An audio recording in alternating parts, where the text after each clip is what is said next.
Hello बच्चों। आज मैं आप लोगों को क्लास 10th की जो आपके पास मैथ्स की बुक है ना, उसमें जो चैप्टर नंबर 8 है टिग्नोमेट्री, उससे रिलेटेड यहाँ एक क्वेश्चन कराने वाली हूँ जो कि बहुत इंपॉर्टेंट क्वेश्चन है और बोर्ड एग्जाम में ये 2-3 बार ये क्वेश्चन आया हुआ है। इसमें आपको क्या करना है, प्रूफ करना है यहाँ पर sine theta plus cos theta upon में sine theta minus cos theta plus sine theta minus cos theta upon में sine theta plus cos theta is equals to में 2 सेक स्क्वायर थीटा अपॉन में tan square theta -1। तो LHS को RHS के equal या RHS को LHS के equally proof करना होता है। तो हम क्या करते हैं, अपने यहाँ पर एलएचएस ले लेते हैं, पहले उसको सॉल्व करते हैं, कोशिश करते हैं उसको आरएचएस के इक्वल लाने की। अगर नहीं आएगी तो फिर आरएचएस को भी सॉल्व कर लेंगे। ठीक है, तो एक बार मैंने यहाँ पर अपनी एलएचएस लिख दी है। बहुत इंपॉर्टेंट क्वेश्चन है, बिल्कुल ध्यान से समझिएगा। स्टेप बाय स्टेप इस क्वेश्चन को मैं आप लोगों को समझाऊंगी कि ये मैंने अपनी एलएचएस यहाँ लिख दी।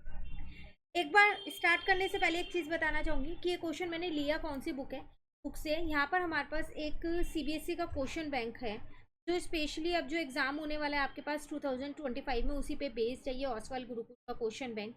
इसी में से मैंने ये क्वेश्चन लिया हुआ है। इसमें सारे लगभग बोर्ड के क्वेश्चंस हैं, प्लस एमसीक्यूज वगैरह भी हैं, कम्पिटेंसी बेस्ड क्वेश्चंस भी हैं, असर्शन और रीजनिंग के क्वेश्चंस भी हैं।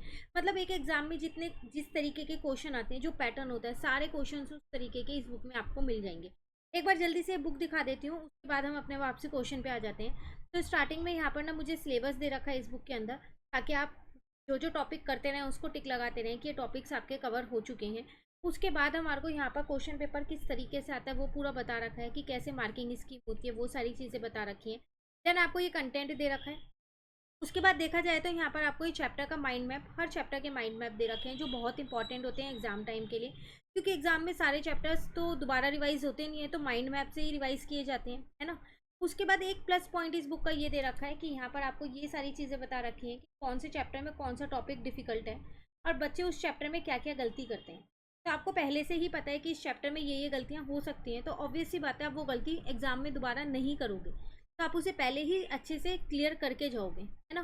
तो ये आपको हर चैप्टर में दे रखे हैं, जो टॉपिक्स डिफिकल्ट लगते हैं वो भी, और जो बच्चे मिस्टेक करते हैं वो भी दे रखी है, ताकि वो मिस्टेक आप लोग अब अपने बोर्ड एग्जाम में ना करो। बाकी एमसीक्यू वगैरह सब चीज़ें, बोर्ड क्वेश्चंस दे रखे हैं, सारे इसके अंदर हैं। एक्सप्लेनेशन बहुत ईजी लैंग्वेज में, आप इजीली इन्हें समझ सकते हो। मैं एक पूरा चैप्टर आपको यहाँ दिखा देती हूँ, देख लो। एनसीईआरटी एग्जाम्पलर के क्वेश्चंस भी हैं, मतलब एक ही बुक में सब चीज़ आपको मिलेगी। इसकी बाय लिंक मैं आपको नीचे दे दूंगी डिस्क्रिप्शन में, वहाँ से ज़रूर देखिएगा। बाकी इस बुक से रिलेटेड कुछ भी आपको पूछना हो तो आप मुझसे कमेंट करके पूछ सकते हैं, पर एक बार देखिएगा ज़रूर, बहुत ही अच्छी बुक है। सब चीज़ आपको एक ही बुक के अंदर मिली है, कोई और एक्स्ट्रा बुक लेने की ज़रूरत ही नहीं है। ठीक है, चलिए आते हैं हम अपने क्वेश्चन पे जो हमने इसी बुक से ले रखा है यहाँ पर टिग्नोमेट्री का।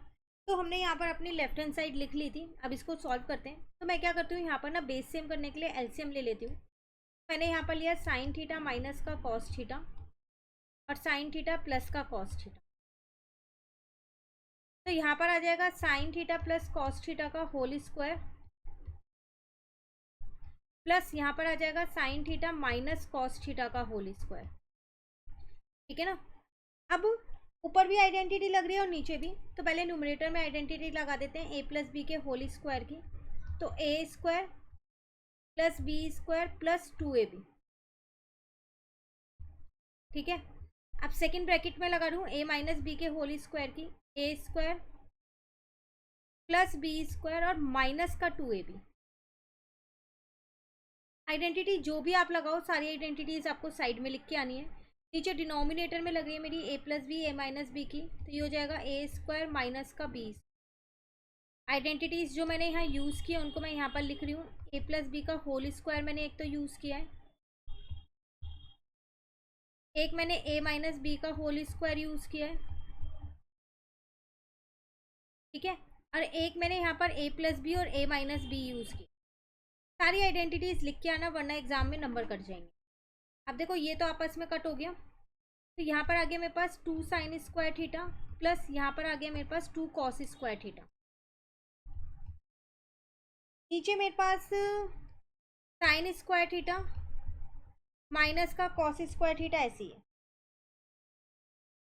ठीक है, अब मैंने यहाँ से 2 कॉमन ले लिया, तो यहाँ बचा sine square theta plus cos square theta, और यहाँ पर है मेरे पास साइन स्क्वायर थीटा माइनस का कॉस स्क्वायर थीटा। अगेन एक आइडेंटिटी होती है मेरे पास, sine square theta plus cos square theta जो है वो 1 के बराबर होता है। तो इसका मतलब न्यूमरेटर में तो 2 ही रह गया, कि ये वाला पूरा तो 1 बन गया ना, और यहाँ पर sign square theta minus cos square theta बचा। पर अगर हम देखें तो मेरी RHS तो ये नहीं थी, RHS तो मेरे पास कुछ और है। तो अब ऐसा करते हैं, हम अपनी RHS को भी सॉल्व कर लेते हैं। जब LHS RHS के बराबर नहीं आ रही, ठीक है, फिर RHS को लिखो और उसको भी सॉल्व करके देख लो। अब उसको LHS के इक्वल ले आना, ये है आपके पास, ठीक है ना। मैंने सेक स्क्वायर थीटा को लिख दिया 2 अपॉन में कॉस स्क्वायर थीटा, लिख सकते हैं, क्योंकि साइन कॉस का उल्टा, सॉरी सेक जो है वो कॉस का उल्टा होता है, कॉस जो है वो सेक का होता है। ऐसे ही मैंने टेन स्क्वायर थीटा को लिखा साइन स्क्वायर थीटा अपॉन में कॉस स्क्वायर थीटा माइनस का 1 ऐसे ही। अब मैंने नीचे डिनोमिनेटर में बेस सेम किए, एलसीएम लूंगी तो कॉस स्क्वायर थीटा आएगा, यहाँ पर आ जाएगा साइन स्क्वायर थीटा माइनस का कॉस स्क्वायर, ठीक है। अब ये नीचे से ऊपर जाएगा तो रेसिप्रोकल हो जाएगा, तो यहाँ आ गया कॉस स्क्वायर थीटा अपॉन में साइन स्क्वायर थीटा माइनस का कॉस स्क्वायर। देखो ये तो कट गए, आपके पास बचा यहाँ पर 2 अपॉन में साइन स्क्वायर थीटा माइनस का कॉस स्क्वायर थीटा, और यही आपकी RHS है। क्लियर? देखो सॉरी LHS है, आपने यही तो किया था LHS में, ये रही LHS आपकी। तो जब भी LHS RHS के इक्वल ना आए जो आपको क्वेश्चन में दे रखे, तो दोनों को सॉल्व कर लो और आपस में उन दोनों को इक्वेट कर दो। क्लियर है? तो ऐसी और काफ़ी सारे क्वेश्चंस हैं इस बुक में, आप ज़रूर देखिएगा, ज़रूर सारे इंपॉर्टेंट क्वेश्चन है। इस क्वेश्चन में कहीं दिक्कत लगे कमेंट करके ज़रूर पूछना, वीडियो अच्छी लगे लाइक ज़रूर कीजिएगा, अब फ्रेंड्स के साथ भी इन वीडियोज़ को ज़रूर शेयर कीजिए। Thank you.